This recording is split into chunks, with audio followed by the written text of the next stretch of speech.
I'm looking forward to seeing all the U of A fans that have been talking trash over the last couple of months in chat today.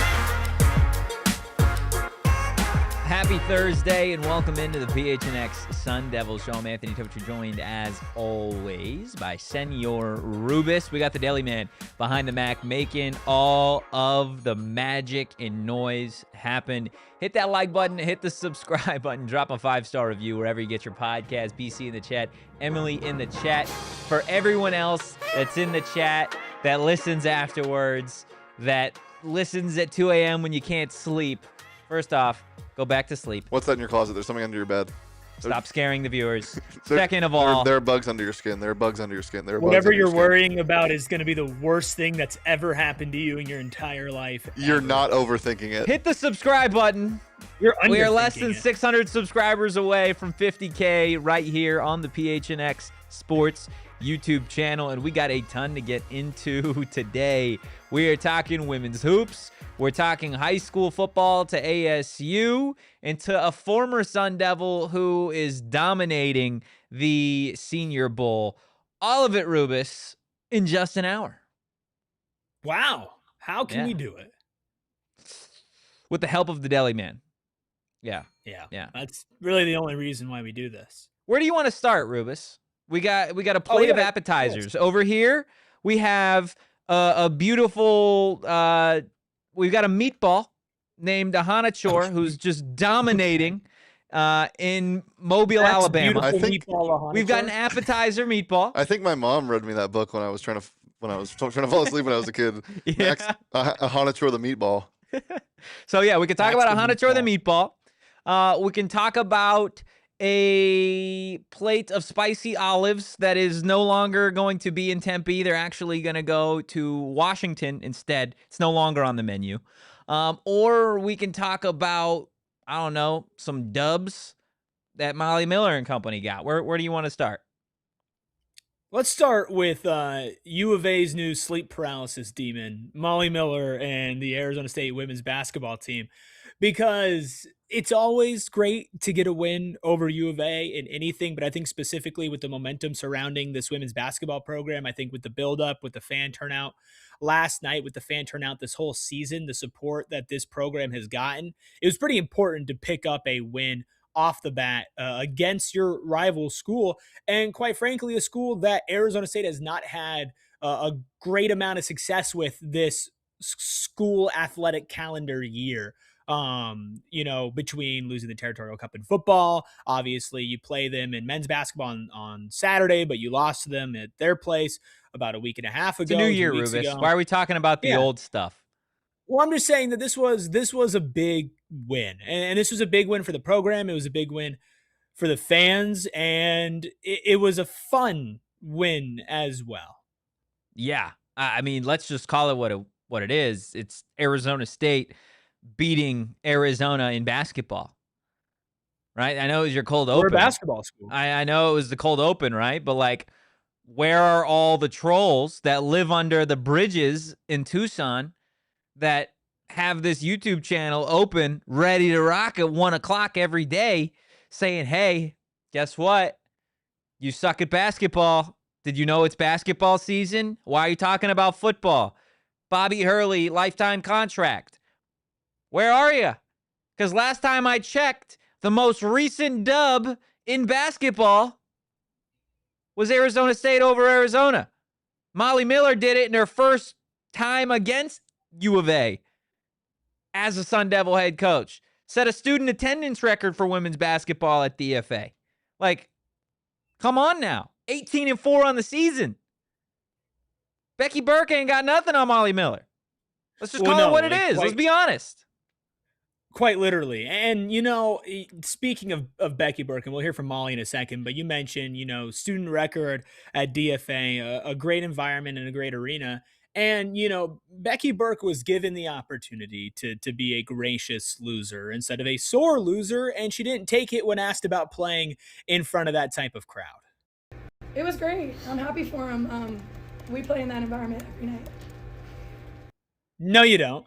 no, you don't. Now look. U of A has good attendance for their women's basketball games, but they're drawing over 1,000 less fans per year through. I mean, this is the stats through non-con play. They don't have the conference stats yet, but they're averaging about 1,000 less attendance and fans through conference play this year than they were last year under Anya Barnes. And by the way, you want to know the definition of a weak program? You want to know how many road games they played in non-con? 4? 0. They played 0 games. Not a single trip on the road in non-con, huh? Not a single one. They were 6th in overall attendance in the Big 12 going into conference play, and they didn't play a single game on the road. And by the way, talk about a loss to Southern at home. Just Southern. Just Southern. Just Southern. Arizona is right now, they're literally just Southern. Southern University. Arizona is now 1-8 in conference play, 10-10 overall on the season. Their only win in conference play was over BYU, which was a 3-point victory. Guess what? At home, right? Every time they've gone on the road this season, they've lost, and they've kind of lost spectacularly. They almost lost by 20 at Colorado. They almost lost by 40 at Texas Tech. They lost to number 10 TCU by 16 on the road. They lost to Iowa State by 25 on the road. And they lost to Arizona State by 7 on the road. And when you look at ASU, right, 5-4 in conference, the Big 12 is a good basketball conference in men's and women's, but 18-4 overall on the season. You don't play in an environment like that every single game, because even if you had more fans there, the same amount of fans that you had last year, which by the way, you don't, you got 1,000 less showing up. That's a pretty big number. Even if you did, to pretend like the environment's the same for when you're losing to Southern at home versus when you're on the road taking on your rival, or when your rival comes there, it's just disingenuous. And I get it. Like, you lost, it is what it is. But like, when Kenny Dillingham lost, he was completely gracious and gave all sorts of credit to U of A, because that's what you do as a coach. We're here to talk shit. We're here to talk trash. That's the podcaster's jobs. You're a coach, right? It says in my contract, talk shit. Yeah. It's like, oh, that's nice. We play in that environment every night. No, you don't. And even if you did, like, you would be a much better program. And to think that you have rivalry intensity every single night, like, you just don't have that. So it's fine. You're salty that you lost. It is what it is. Boo hoo, cry about it. It's not like you're not used to losing in Big 12 play at this point. It's pretty much all that you've done. I mean, add that to the list of things and people I did not expect Ruby to have beef with. Becky Burke to kick off the 2026 podcasting year. Did not expect it. It's just loser mentality. Man. It is. It's loser energy. Loser energy for sure. I think there's probably a way that she could have said that, maybe, without the tone definitely came across as like she was smiling. Yeah. Look, I'll tell you what, 6,000 plus saw ASU beat U of A, but how'd they do it? It's a big question, and honestly, the numbers don't really give you a great answer outside of the fact that the only number that matters always in sports is that final score. Arizona State beating U of A 68-61. The Wildcats did shoot better from the floor than Miller's squad, 46% to 39%. From three-point land, still better than the Sun Devils, 29% to 19%. ASU did out-rebound U of A 35-29. Free throws, something we know at least one basketball team here struggles with. ASU shot 90% from the charity stripe, U of A just 72. And then stocks, 15 for Miller squad, 7 for Burke. It really is kind of incredible that Arizona State won this game, given the fact that they shot worse from the floor, worse from three-point land, and at the end of the day, like, they led for 76% of the game? How? Yeah, How? they shot worse, but they took 11 more shots, right? So they shot 39% from the field, but they made 23 field goals to 22 of 48 for Arizona. A big part of that is you look at the stocks, right? And you go, okay, like Arizona State was forcing turnovers, was blocking shots, was getting Much steals, better getting out in defensively. transition. Right. They were very good defensively, even though 46% from the field is a pretty good percentage. They weren't getting the same amount of shots up. Both teams shot poorly from deep, but U of A only hit one more three than Arizona State. So they shot 29% to 19%, but they were 4 of 14 to 3 of 16. And guess what? It's not like Arizona State lived at the free throw line. They shot 19 to 21. You know, U of A shot 18 free throws. They just happened to hit 13 of them. When you keep on looking down at the numbers, you got to look at turnovers, which U of A turned the ball over 4 more times than ASU. ASU had 5 more steals alone, 2 more blocks alone than U of A. And then you also look at second chance points and second chance opportunities. ASU more than doubled U of A, 14 to 6. That's hustle. That's grit. That's Yeah. going out there and wanting it more, right? I mean, you got And Gabby that's what Elliott she out there told who us. dropped. That's what she told us Right. when she came on the show, or really all of the times that she's done media availability. That's the type of energy and passion that they're going to play with on a night in, night out basis. And she wasn't Yeah. lying. No, it's the team takes on the identity of the coach, right? And when your shots aren't falling, you have to find other ways to get the job done. That's offensive rebounding, right? That's crashing the glass, that's forcing stocks, that's getting your opponent kind of out of their comfort zone. If you can take 10 more shots than your opponent in a game, even if you shoot poorly, you're still probably going to win that game, right? Just because you've had so many more opportunities in them. And of course, that comes with the first part, which is crashing the glass and second chance points. But when you go like player by player and you talk about taking the identity of their coach, like winning coaches and winning teams just win, and losing teams and losing coaches just lose. And if we're talking about women's basketball right now, Molly Miller is a winning coach. Now, you could talk, oh, there are people in the chat right now, but ASU men's basketball. Look, we've said what needs to be said about that. We'll be doing a post-game show this weekend. Like, we're not running from the fact that Arizona State men's basketball is not in a good place. In fact, we have been the number one. Did a show on it light yesterday. shiner If you on want to that. go watch Yeah. that, go watch that. Like, yeah, and leave it to some U of A fans in chat to get sexist about this whole thing. But I really do believe that when you have a coach like Molly Miller, who all she has done is win at every single level that she's coached, that she's played, and she gets here, and this team was not projected to be good. That's the Arizona State story. You go out there and you say, okay, like you take on your team, and the team just fought. And I know that's such a cliche, but this team just fought and scrapped it out. They were down. U of A played really well, for a middle stretch there, and especially in the third quarter. And ASU was at home in front of a big crowd down. U of A had all the momentum, and guess what? They choked it away because Arizona State turned up the defense, hit some shots in transition, moved the ball well, and ended up putting them away. Like, that's what winning teams do. They just find a way to win. yeah. And that's what she's done really throughout her entire career. And you talk about the defense, right? The mentality and the passion and the aggression that this team plays with on that side of the court, right? For 4 quarters.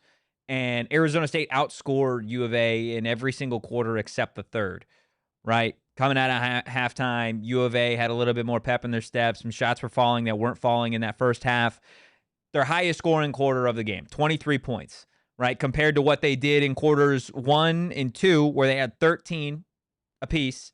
And then in the fourth quarter, held to just 12, whereas Arizona State was pretty consistent, regardless of, how poor maybe the offensive performance was at times. 16 points, 17 points, 17 points, 18 points, right? There's something to be said about that level of consistency as well, while the game is taking its highs and natural lows, for the Sun Devils to be able to keep that offensively just at a point where it's like, okay, we know the mark that we have to hit to still continue to lead in this game, continue to be in this game, because they're going to hang their hat on defense night in, night out, right? Things that they are coached to do, things that, again, kind of match the mentality of Molly Miller as the coach. And this is going to be the first of many matchups for Molly Miller at Arizona State against U of A. So for her to be able to get the first one and really spark that rivalry again, man. Like I know Arizona State and Arizona, they always hate each other. They're always going to hate each other as long as, you know, the sun is up. Like, and that's how it should be, right? Like I love Damon Dog. Damon Dog's an awesome guy. Kevin Thomas, great dude. I hate their school. I want their school to lose in everything. Right? So like these are the types of games and coaching battles that I think can really reignite the rivalry in this sport, because it felt like a while where it was like watching Natasha Adair's women's basketball team against Arizona wasn't something you wanted to do. It wasn't something where you're like, man, that's just rivalry, right? No, but this feels like it had it. I don't know if you saw the video afterwards of Molly Miller just absolutely amped and juiced, like screaming and yelling in excitement, going and high-fiving the entire student section and the fans sitting on the baseline. Like, that is the energy and the spark that you need in women's college basketball to really get people fired up about the team, about the program. And Molly Miller was asked post-game about the rivalry, what it means, and she really summed it up well. This means something, and it means something to that locker room. It means something to our coaches. I mean, we've got everyone bought in. Rivalries are great for women's basketball, so this one's going to be long-standing, back and forth. Like I said, everything's thrown out the window when you play a Becky Burke team, but especially when it's Arizona State. So it's just great for the game, and I'm glad we play them twice because it is good for the game. Yeah, Max puts it well. Moy Meyer, because there's no L's. Molly Miller takes no L's, not even in her last name. And I know that was a Doug Tamaro themed nickname that he put on Molly. Just, again, she hit the nail on the head. The rivalry is great for the sport. It's great for this program. It's great for the team. And she got a big win, and this squad's now 18-4. That's how winners talk. Yeah. I think you got a pretty good case there. Molly Miller gave credit to Becky Burke. You know, good coach, right? She's had a good record, you know, leading up to her time at U of A. Like, I'm sure they'll end up being better than what they are right now, or at least they should be, or else she won't be the coach there anymore. And, you know, she's like, yeah, this is great. Like, we love this rivalry. And then meanwhile, you have Becky Burke. It's like, nah, when we play in front of that all the time.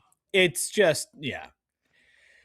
It's a vast difference, and I get it. When you lose, it's harder to be gracious than it is if you win. But I have a feeling that if Molly Miller's team goes to Tucson and loses, you won't be hearing those types of comments from her. Agreed. I absolutely agree. Look, hit that like button, hit the subscribe button. Again, less than 600 to 50K right here on the PHNX Sports YouTube channel. We're just getting started here on the PHNX Sun Devil Show. We'll see you on the other side of our first break. Do you guys want to save money in 2026 and beyond? Well, look no further than our friends over at Circle K, who are trying to help you save money every single day on the necessities. We're talking gas. We're talking maybe a water bottle, maybe a snack from your nearby Circle K location. The big question, though, that I'm sure you have is how? How, Totri? How can we save money every single day? Well, damn it, I've got the answer for you. It's Inner Circle. It's their free Circle K membership program. That's right, I said free. All you got to do is go to the App Store, download the app, enter your email and phone number, and that's it. That's all you got to do to start saving money. And the next time you pull up to a Circle K location, you're going to type in that same phone number that you used on the app in your first 5 fill-ups. You guys are going to save 25 cents off per gallon, again, on those first 5 fill-ups. And they got plenty of other deals, not just on gas, but again, on snacks, on drinks at a bunch of Circle K locations. So make sure you join Inner Circle for free by downloading the Circle K app today. Terms and conditions apply at participating locations. Visit circlek.com for details. Here's something we all know. Phoenix is already one of the best sports cities in America, but this spring they're about to raise the bar to a whole other level. March 5th through the 8th, for the first time ever at Phoenix Raceway, NASCAR and NTT IndyCar Series are racing during the same day. That's right. Not only can you watch the 2025 Cup Series champion Kyle Larson return to the track where he won it all just a couple of months prior, but you can watch NTT. You can go inside the garage, walk the track, meet the drivers, catch the pre-race concert. Literally no sport brings the fans closer to the action by upgrading to the Desert Diamond Casino in-field experience. Plus, there are camping options available where you can camp all week long and RV camping for you and your crew, which would be a very fun time, and nothing beats the exhilaration of them passing turn one, that rubber burning, and you just got to be in your seats at Phoenix Raceway March 5th through the 8th. Secure those seats now at the link in our description. We'll see you there. Hit that like button, hit the subscribe button, drop a 5-star review wherever you get your podcasts.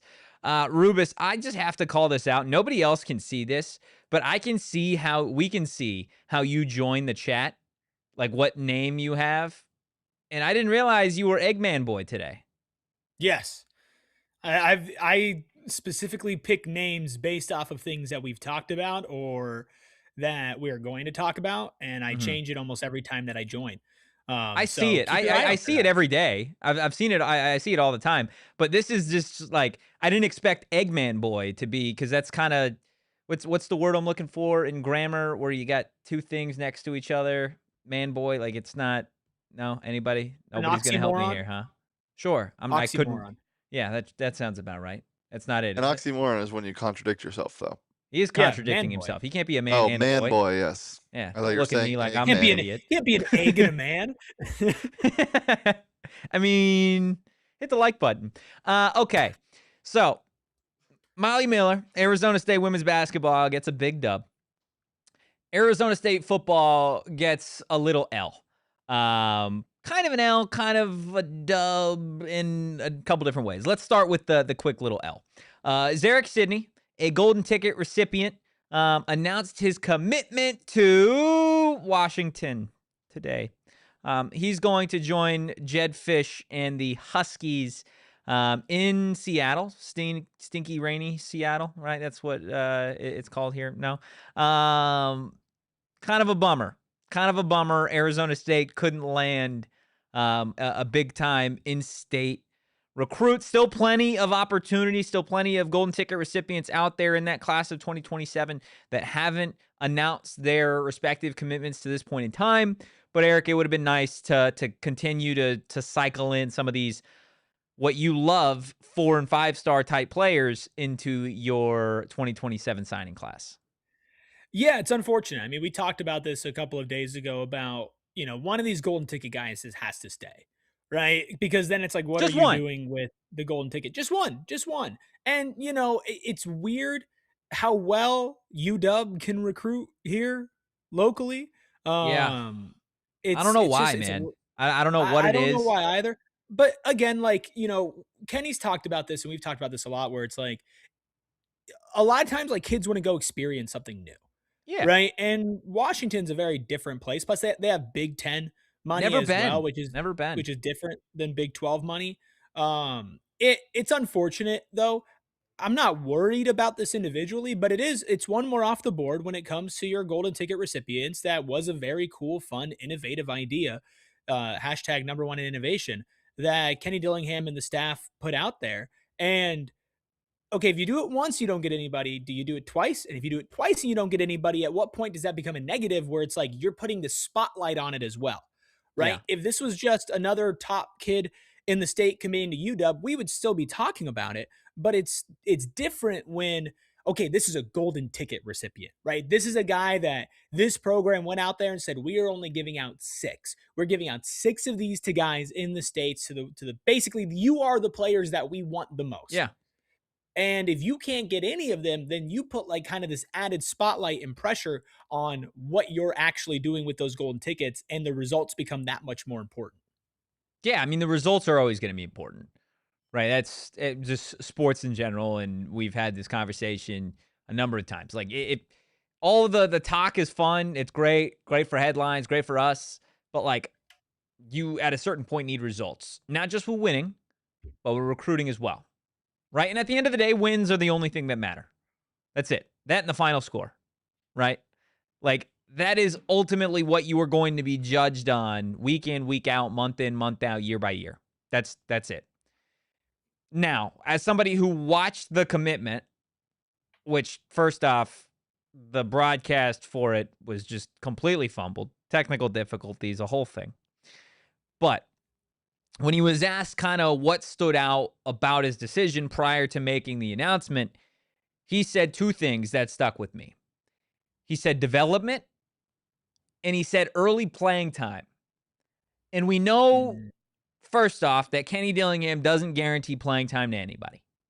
Transfers, incoming freshmen, you got to earn that right?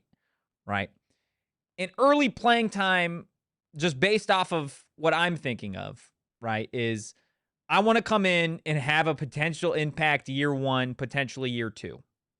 Okay, so let's say you don't play as a true freshman, which would be next year.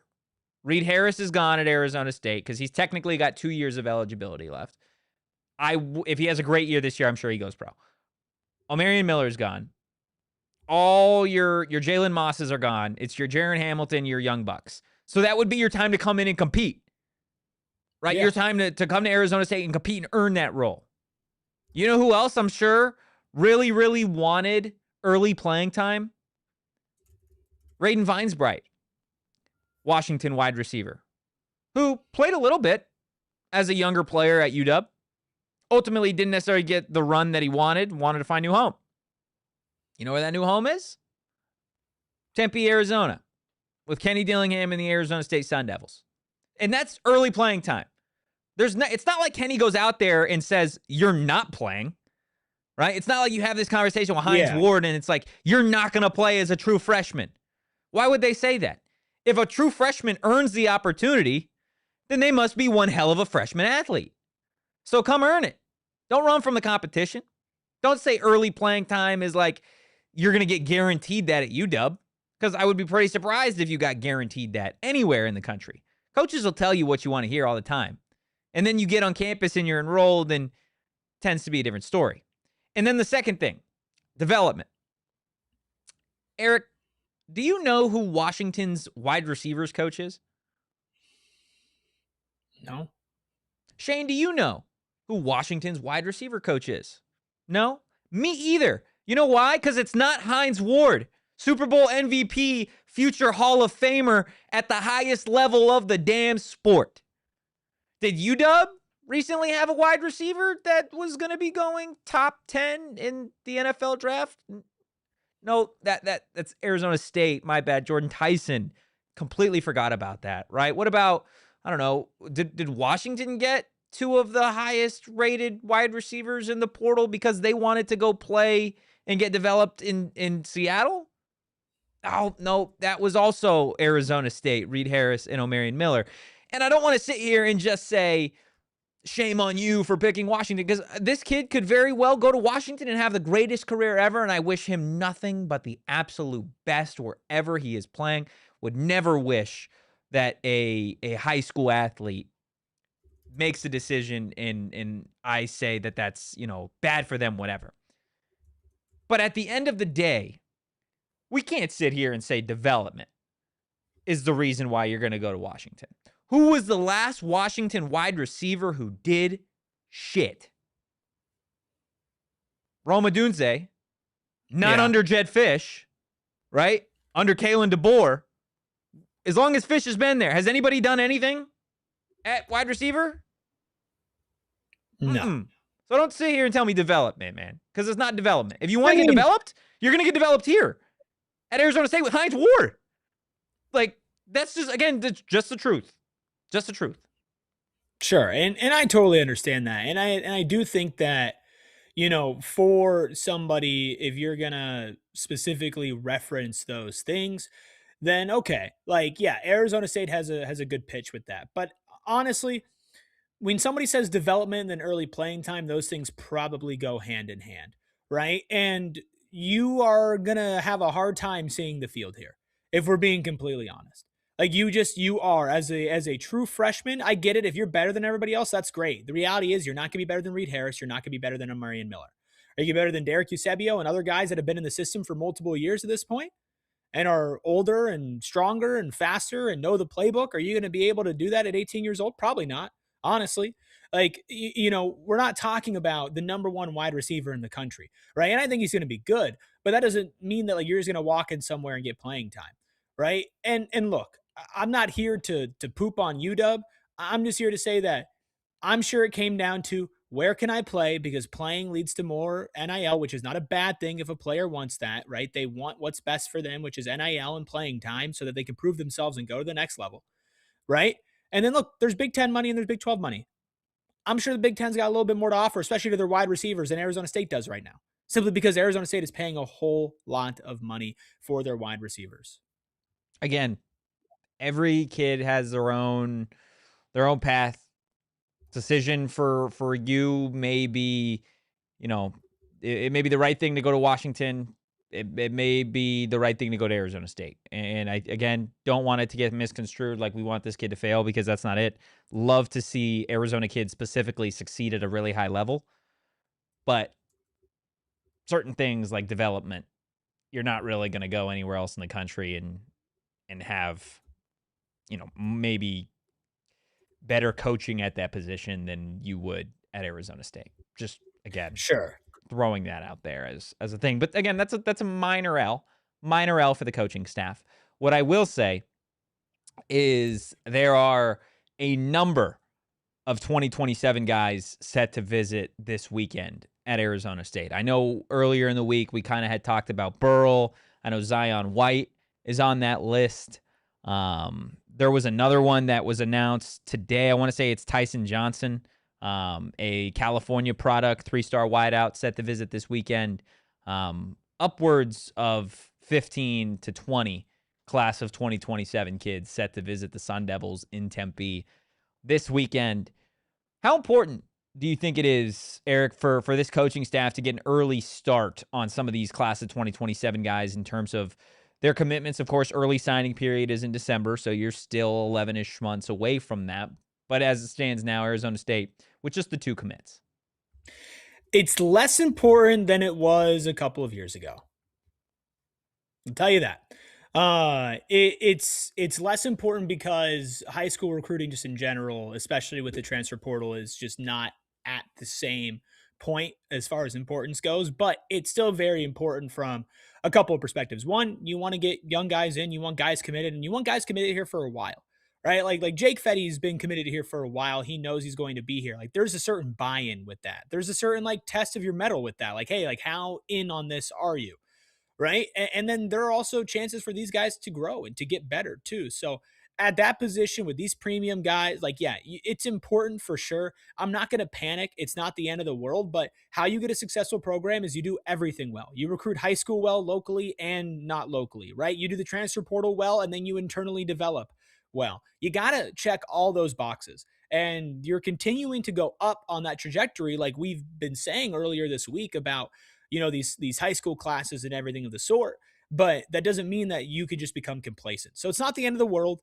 This isn't going to be like a not successful program if you don't get them to commit, but it would be nice to continue to have that pipeline. Then maybe other guys want to commit. Maybe that creates kind of this atmosphere of like, okay, everybody else is going to Arizona State early. All these high star guys, all these guys at this position, like let's carry on the tradition here. Yeah. Eventually, and I could be wrong on this, but like, and this may, not that I'm a homer of this school because it's not true, but I think there's a school that does it really, really well. And I get there's a history behind it and all of it. Notre Dame has what I feel like is the perfect recruiting transfer portal marriage. They don't usually add a ton of transfer portal guys. They fill holes like everybody else does in the transfer portal. But they have gotten to a point where they just recruit at such a high level because of the pedigree of the university, the pedigree of the football program.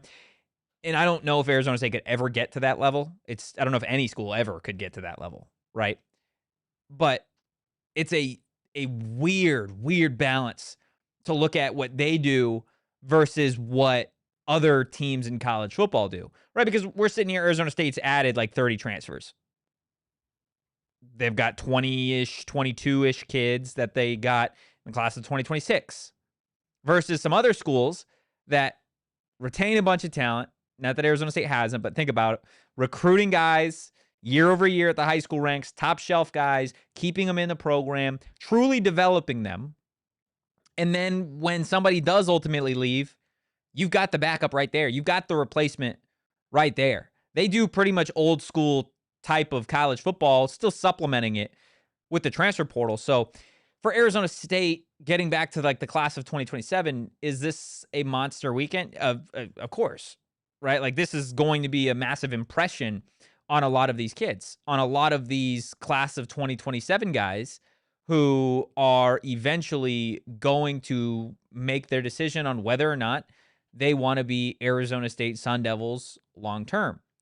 So it's big in the sense of making that impression. Is it big in the sense of like, if you don't land a big fish this weekend, it's over, wrap it up, go home? No. There's still going to be so many more of these big weekends where you have 15 to 20 plus, recruits on campus, visiting the university, meeting with the coaches, seeing the facilities. But it would be nice. It would be nice to get that notification, get that phone call, get that text of like, hey, big one's coming. Be ready. Yeah, Right? for sure. Yeah, it would be. And when you look at the transfer portal this year and you look at, going into next season, who are still going to be the guys that we think are the most important, right? CJ Fight, a returner, somebody who didn't go anywhere, who committed here and who has been here for his entire collegiate career. When you look at the secondary, we've been hyping up Rodney Bimage, right? Rodney Bimage, a guy who's been here, internal, committed, hasn't left. So as much as the transfer portal is important, like you still will find top end, top shelf players through your recruiting class. And not everybody's going to hit, which is why you need a lot of them too, which is why you need to, get a large variety of talent in there. And so you got to start early, got to start big, help kind of set the scene. It's the same thing in the portal. Like you go out there, you get Cutter Boley, and then boom, what happens afterwards? You get a bunch of other recruits as well. It's kind of the same thing in these high school classes. Like monkey see, monkey do, right? Like you see somebody do it, then you're going to go do it yourself. So if one kid, high end 4-star kid commits, okay, well, maybe another 4-star. It's the same thing with 5 stars. If a 5-star commits, then maybe other 5 stars take a look there, right? Like there's a reputation thing, right? There's a reputation thing with all of it. And Arizona State has a good one, but they need to continue to get better. Yeah. And you know what helps? Getting guys What? drafted. Yeah. Seeing the Arizona State logo during NFL draft weekend of like, hey, man, that guy went to Arizona State. I see the Sparky. I see the pitchfork. You're going to see that. You're going to see Jordan Tyson. You're going to see Keith Abney. And you might see a couple other Sun Devils who have had themselves a big week over at the Senior Bowl. We're going to tell you who, and we're going to show you what they've been doing out in Alabama on the other side of our final break. Everybody needs a checking account. It's a universal truth in life, and a universal truth is you got to go with Mountain America Credit Union, because not only are you going to get a checking account, you're getting a checking account with built-in benefits. Their My Style checking account has perks just for you. I'm talking telehealth access, mobile phone protection, restaurant deals, identity protection, loan rate discounts, offers on travel and events, and the vaunted more, because there's always more with Mountain America Credit Union. Plus, we love to support places that support Arizona State University. ASU Football plays at Mountain America Stadium. Plus, they donate $250 to support university athletics for every field goal made. They provide $20,000 in scholarships to local student athletes each year, and they sponsor a shoe donation program to award brand new shoes to community members in need. They care about the community, and that includes you at MACU. Learn more at macu.com/ASU, insured by NCUA. Terms, conditions, and exclusions apply. Loans on approved credit. Hey, buddy. That's right. Hey. I'm talking to you, the guy in the minivan listening to this podcast right now. Do you want to ditch the minivan and get a Corvette? Well, look, Gila River Resorts and Casinos, they're giving you a few chances to do just that, of course, with their fabulous Corvette giveaway running January 16th through April 24th. 4 casinos, 4 Corvettes, which means 4 chances to win big at Wild Horse Pass, Vequiva, Lone Butte, and of course, Santan Mountain. So how can you guys qualify? Well, couple different ways and a couple different days. Fridays, 6 p.m. through 8 p.m., they've got hourly drawings for free bonus play or a finale entry. And then, of course, Tuesdays and Saturdays earn 4 times the entries when you play with the card. Now, those grand finales, they range all through the end of April. Santan Mountain, April 27th. Long Butte, April 28th. Vequiva, the 29th. And Wild Horse Pass, April 30th. If you want more information, make sure you visit playatgila.com and don't miss your chance to accelerate into luxury. Play, earn, and win at any of their 4 casino locations. Hit that like button, hit the subscribe button again, drop a 5-star review wherever you get your podcasts. We know the big names. We know the Jordan Tysons, the Keith Abneys getting a lot of draft love, but it's Arizona State offensive lineman Max Iheanachor who has been absolutely dominating the competition at the Senior Bowl. Look at this rep against a Michigan Wolverine. Dominates him so badly that the Wolverine throws a temper tantrum and decides it's seemingly a good idea to try and throw hands with a 6'8", 330-pound behemoth, who I called a meatball at the start of the show. Look at this. Just absolutely whooping his tail, and that wasn't just the only rep. He was dominating these one-on-ones, dominating team reps, somebody that is getting a lot of discussion in terms of his draft stock rising, Eric. Absolutely. It's nice because I think the Arizona State offensive line was something that was the focus of a lot of criticism this year. And I think even Max was a part of that. But I do think that a lot of players on that offensive line were put in a rough position given the amount of turnover that was there, specifically at the most important position, which is that center position as well. And look, would I expect Max to go in the first round based off of what I saw on the field this year? Probably not, but he's got the measurables, right? He certainly has the skills and the tools, and maybe this wasn't the best situation for him, and scouts and coaches kind of realize that, if Arizona State could put an offensive lineman, in the first round of the NFL draft. What's that conversation like?